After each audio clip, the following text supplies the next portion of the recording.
Na tradição reformada, na tradição dos presbiterianos, o momento da pregação da palavra é o momento mais importante do culto. Não que os outros momentos não sejam importantes, mas nós entendemos que Deus fala conosco diretamente por meio da sua palavra. É por isso que esse momento é tão importante, é tão solene, é tão indispensável para nós. Eu quero convidá-los para lermos nesse momento o Salmo 28. Salmo 28. Esse é um dos muitos salmos atribuídos a Davi. Salmo 28, ele possui 9 versículos. Nós vamos proceder à leitura de todo o salmo nesse momento.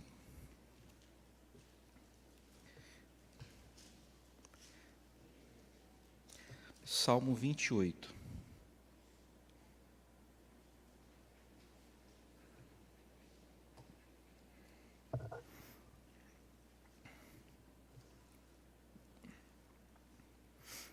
A ti clamo, ó Senhor, rocha minha, não sejas surdo para comigo, para que não suceda se te calares acerca de mim. Seja eu semelhante aos que descem a cova. Ouve-me as vozes súplices quando a ti clamar por socorro, quando erguer as mãos para o teu santuário. Não me arrastes com os ímpios, com aqueles que praticam a iniquidade. Eles falam de paz ao próximo, porém no coração só tem maldade, tem perversidade. Paga-lhes, Senhor, segundo as suas obras, segundo a malícia dos seus atos, dá-lhes conforme a obra de suas mãos e retribui-lhes o que merecem. E visto que essa gente maldosa não atenta para os feitos do Senhor, nem para o que as suas mãos fazem, ele os derribará e não os reedificará. Para os maldosos não haverá restauração. Bendito seja o Senhor, porque me ouviu as vozes súplices. O Senhor é a minha força e o meu escudo, nele, somente nele, o meu coração confia. Nele fui socorrido, por isso meu coração alegra-se, o meu coração exulta e com o meu cântico o louvarei. O Senhor é a força do seu povo, o refúgio salvador do seu ungido. Salva o teu povo e abençoa a tua herança, apacenta-o e exalta-o para todo o sempre. Prezados irmãos e irmãs, um espelho é um excelente recurso para sabermos como está a nossa aparência. Muito possivelmente, antes de você sair de casa, você deu uma olhadinha no espelho para verificar como está o rosto, o cabelo, para aqueles que ainda têm cabelo, como está a roupa, como está a camisa, como está a maquiagem, enfim. O espelho é um ótimo recurso para vermos como está a nossa aparência. Da mesma forma, os salmos são o meio bíblico para descobrirmos a nós mesmos.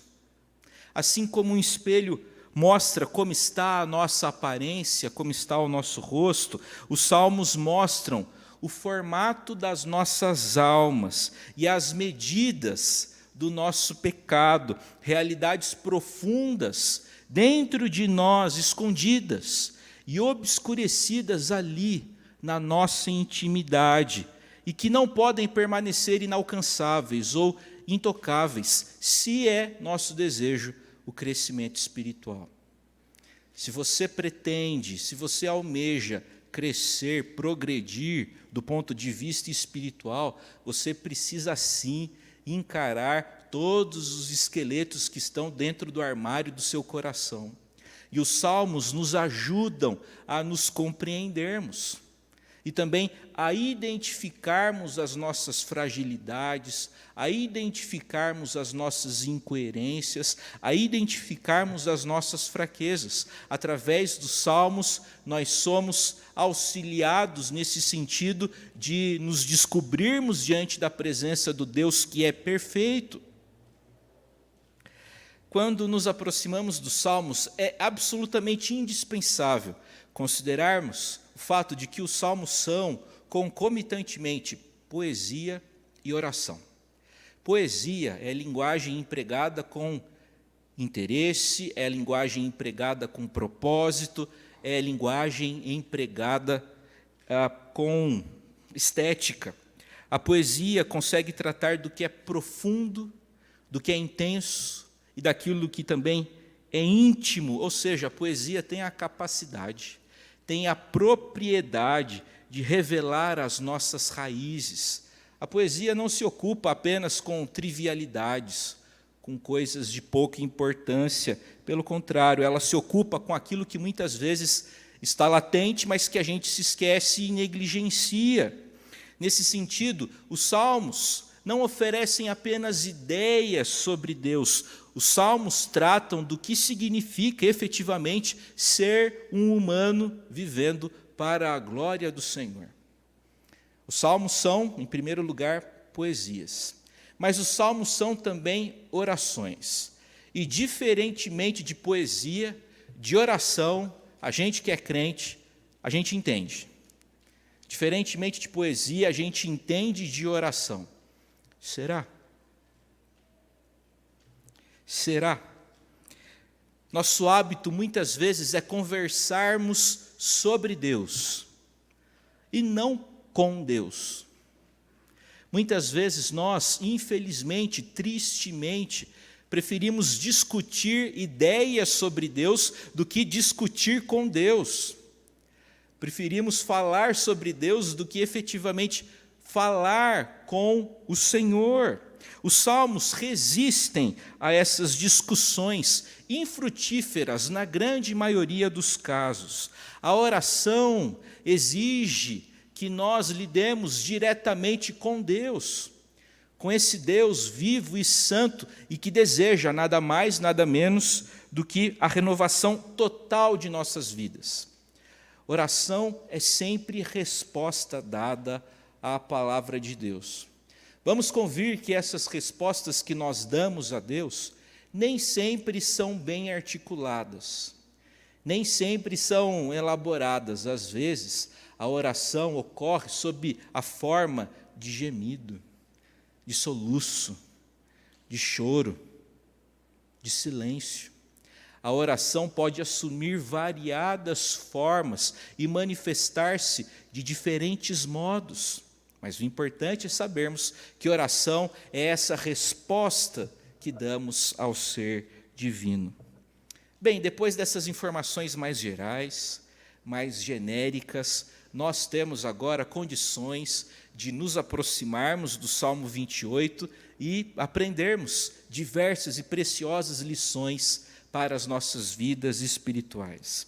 Nós não sabemos o contexto específico em que essa oração foi feita por Davi. O que sabemos é que Davi estava em apuros. Davi estava em uma situação difícil.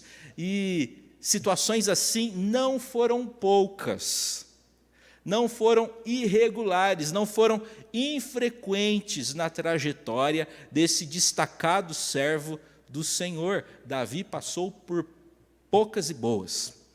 Davi passou por muitas situações difíceis.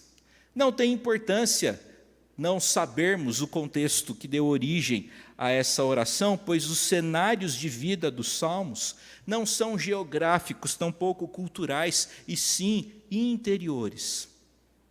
Comentando o livro dos Salmos, o reformador João Calvino, certa vez afirmou que os salmos são uma anatomia de todas as partes da alma. É por isso que a gente se identifica tanto com os salmos. Existem salmos que fazem a gente sorrir, existem salmos que nos convidam a chorar, existem salmos que nos convidam a celebrar, outros a refletir. Os salmos são plurais, porque a vida é plural.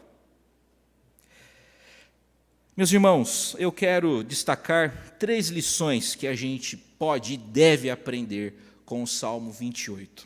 A primeira lição que aprendemos é a lição da súplica.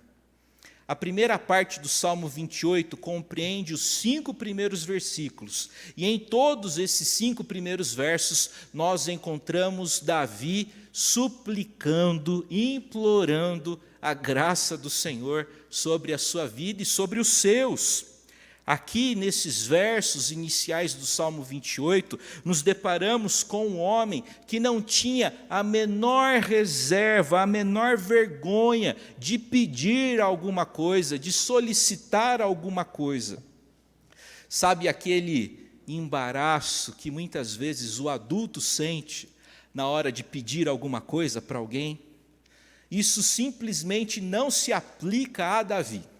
Ele não sente a menor vergonha de assumir diante do Senhor em oração que precisa de intervenção, que precisa de bênçãos, que precisa de graça. Nós encontramos nesses primeiros versículos Davi implorando, suplicando a graça do Senhor.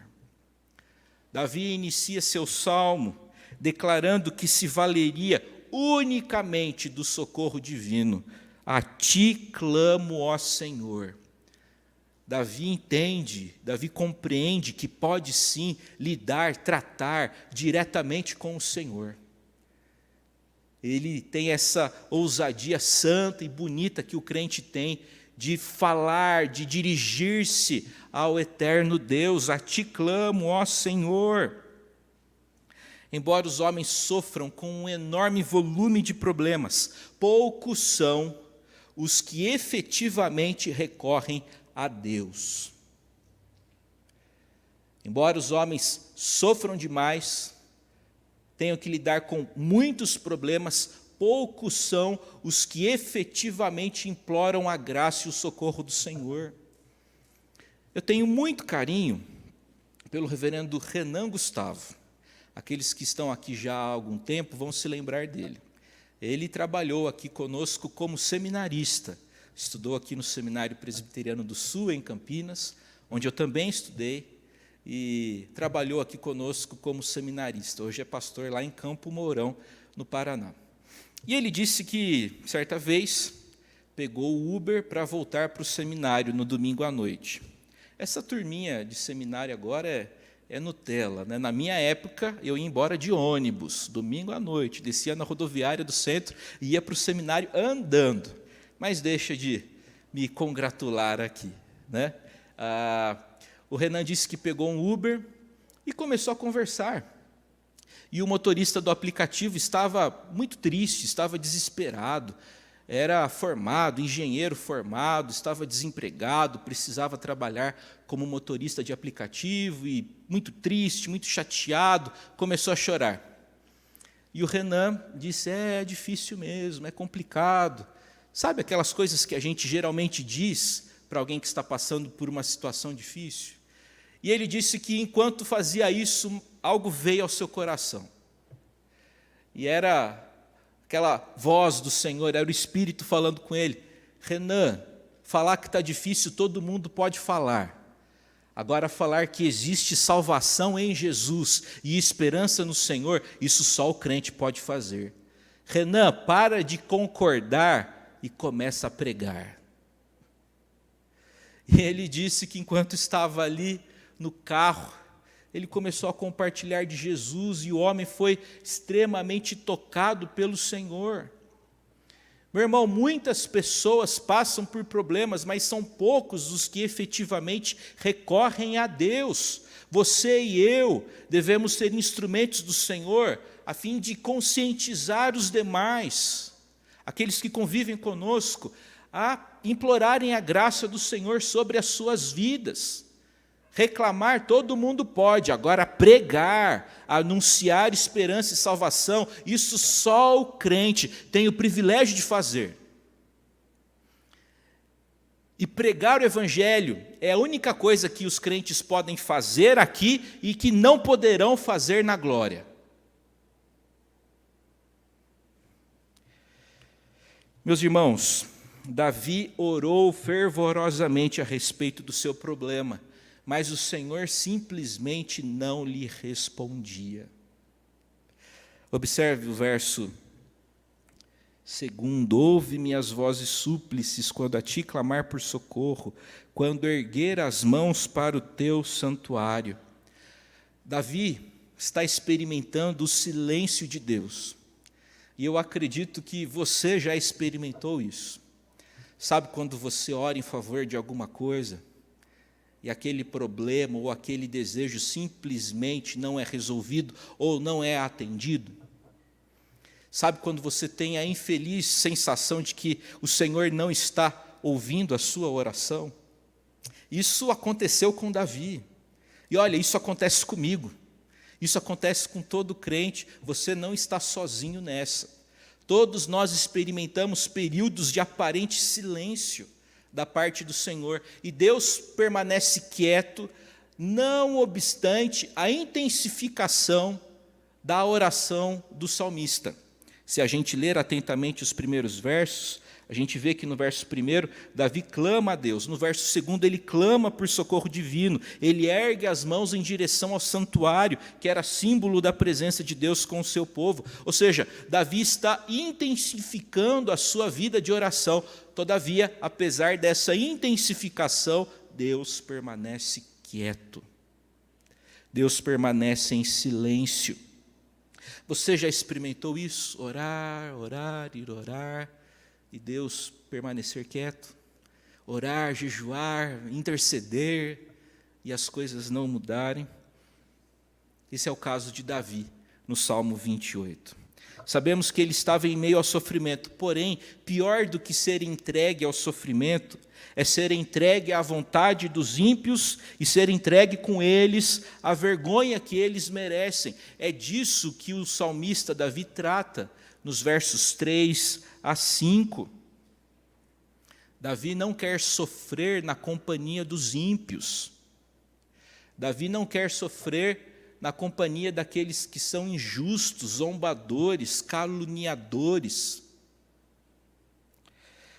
Nessa primeira parte do Salmo, Davi implora pelo socorro do Senhor, mas ele também implora por justiça que vem da parte do Todo-Poderoso. Davi compreende, prezados irmãos e irmãs, que toda a vida pode ser incluída na nossa pauta de oração.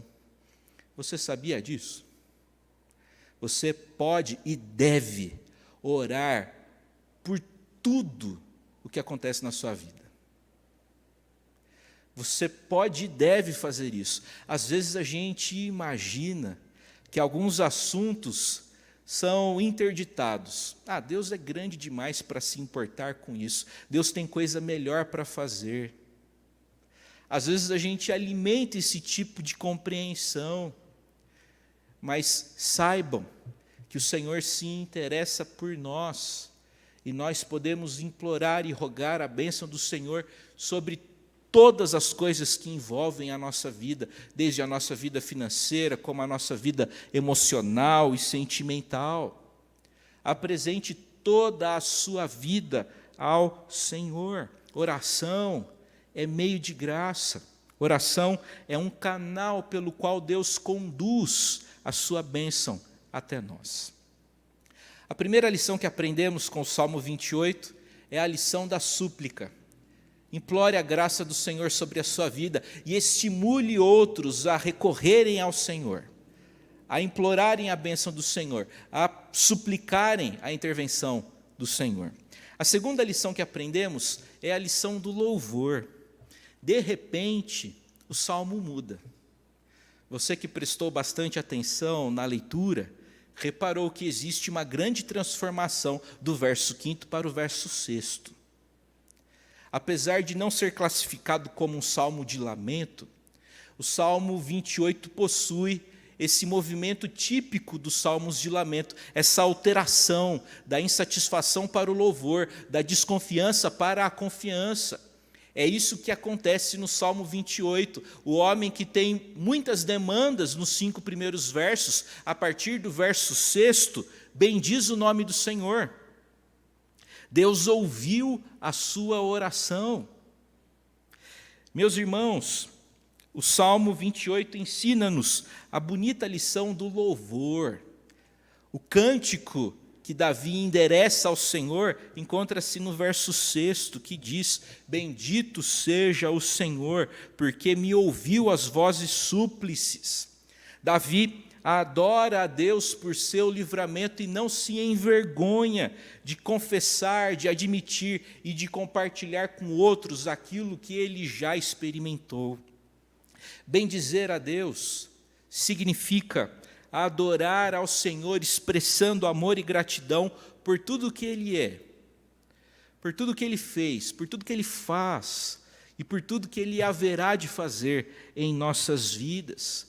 Meus irmãos, o louvor é algo largo, no sentido de que deve abarcar toda a nossa vida. Louvor a Deus não é uma atividade simplesmente dominical. Louvor a Deus é atividade diária. O louvor, a adoração, o serviço ao ser divino não se limita, não se restringe a algumas horas que a gente dedica ao exercício devocional nos finais de semana. Se é que a gente faz isso. Louvor compreende toda a nossa vida, todo dia.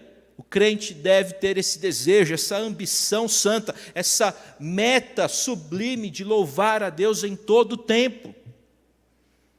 O crente pode e deve louvar a Deus aqui na igreja, lá em casa, no trabalho, no entretenimento, no lazer, nos negócios.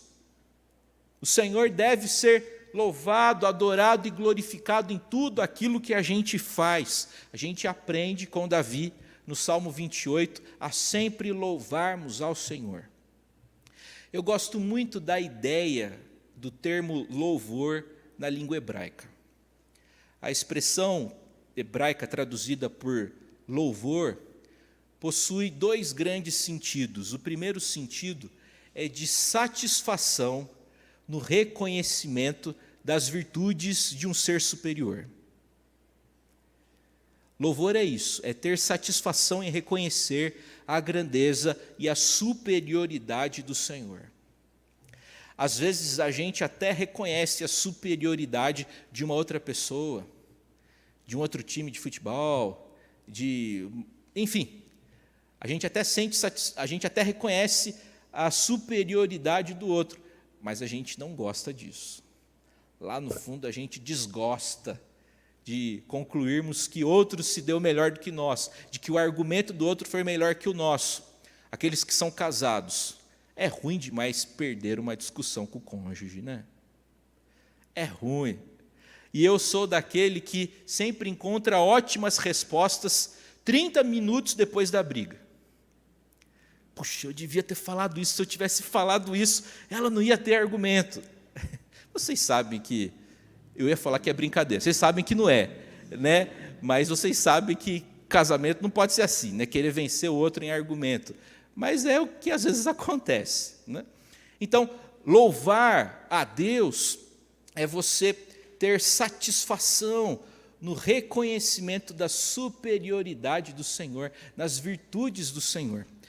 A segunda ideia de louvor no Antigo Testamento é a ideia de estar profunda e sinceramente agradecido.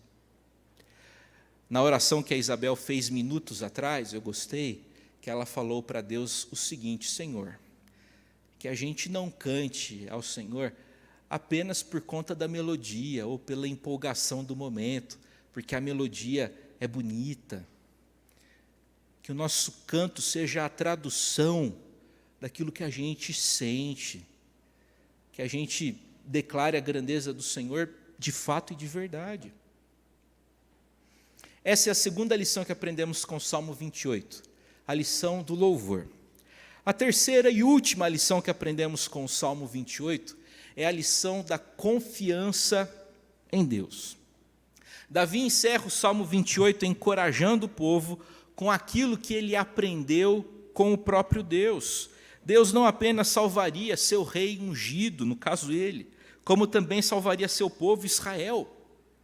O verbo apacentar, no verso 9, significa pastorear. Nós somos ovelhas do bom pastor Jesus. No Evangelho de João, nós encontramos 7 declarações de Jesus do tipo eu sou. Eu sou o caminho, a verdade e a vida, eu sou a ressurreição e a vida, eu sou a videira verdadeira. E uma dessas declarações, Jesus diz: eu sou o bom pastor. E o que faz o bom pastor? O bom pastor dá a vida pelas suas ovelhas. O bom pastor pastoreia. Aqui no verso 9 do Salmo 28, aprendemos que o Senhor é o pastor do seu povo. Podemos nos recordar aqui daquele que é um dos versos mais conhecidos da Escritura, o verso inicial do Salmo 23, que declara que o Senhor é o meu pastor. E porque Ele é meu pastor, aquilo que eu não preciso, eu não tenho. Deu para entender? Se o Senhor é o meu pastor, se eu creio de verdade nisso, o Senhor vai me dar aquilo que eu preciso, porque Ele me conhece. Então, se o Senhor é o meu pastor, aquilo que eu não tenho, é porque eu não preciso. Então, viver com essa compreensão de que o Senhor é o nosso pastor, além de fortalecer a nossa confiança, também estimula o nosso contentamento no Senhor. Prezados irmãos, o saudoso reverendo Elben Len César afirmava que a confiança é a arte de colocar em Deus toda a capacidade de crer em qualquer lugar, em qualquer tempo, em qualquer situação, mediante a negação da própria incredulidade e mediante a afirmação da onipotência divina. Confiança é a capacidade de amarrar-se a Deus e não nos problemas que subtraem a alegria do viver. Minha pergunta para vocês é a seguinte: você está se amarrando ao Senhor? Porque é só assim que a gente vai conseguir permanecer. E no Senhor a gente pode confiar. Melhor, a gente deve confiar, porque o Senhor, somente Ele, suporta o peso da nossa confiança. Talvez você já confiou demasiadamente em alguém e se machucou por isso. Talvez alguém já machucou demais você, porque você depositou muita confiança e expectativa nessa pessoa. Não quero estimulá-los a desconfiar dos outros, mas quero estimulá-los nesse momento a confiar de verdade somente no Senhor. Veja lá o verso 7. O Senhor é a minha força e o meu escudo, nele o meu coração confia. Davi declara aqui que confia no Senhor. Davi aprendeu em sua vida a desconfiar de outros, e especialmente a desconfiar de si mesmo. Nós vivemos numa época que estimula justamente o contrário. Você precisa confiar em si, na sua expertise, na sua capacidade, enquanto a Escritura convida-nos e insiste conosco para confiarmos apenas no Senhor. A Escritura convida-nos a confiarmos apenas no Senhor. Um sujeito se endividou muito, e ele foi condenado a quitar as suas dívidas de uma vez só, sob pena de ser preso.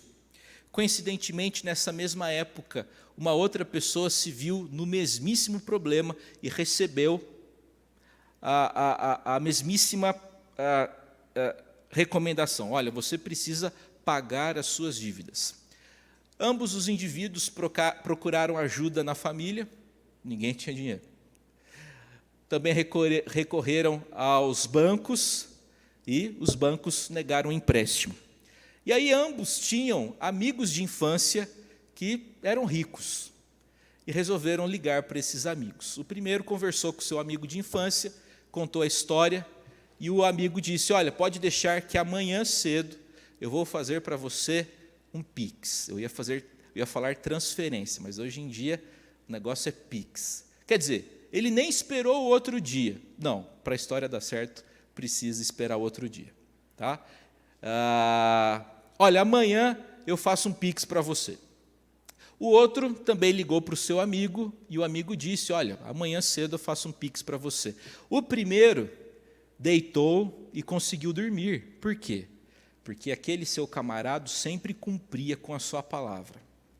O segundo pediu para o amigo disse que ia ajudar, mas ele não dormiu naquela noite, porque aquele seu camarada era daquele tipo que às vezes cumpria e às vezes descumpria o que prometia. O que eu quero comunicar com essa historinha? Ou você confia ou você não confia no Senhor. Eu quero declarar, você pode confiar no Senhor, você deve confiar no Senhor, você deve se entregar ao Senhor, você deve se encomendar ao Senhor. Deus sempre cumpre a sua palavra, portanto, podemos confiar e descansar nele, até mesmo porque nossa preocupação enseja falta de confiança no Senhor. Concluindo essa nossa reflexão, eu quero dizer que através de Jesus Cristo, que desceu a nós em sua encarnação, para que pudesse elevar-nos ao Pai, ou seja, o Verbo divino desceu para nos elevar ao Senhor, através de Jesus que desceu a nós em sua encarnação, para que pudesse elevar-nos ao Pai, podemos encontrar a segurança e a esperança de que Deus é sim, cheio de graça e de misericórdia. Aprendemos com o Salmo 28 a lição da súplica, a lição do louvor e a lição da confiança no Senhor. Que o eterno Deus nos abençoe poderosamente em nome de Jesus.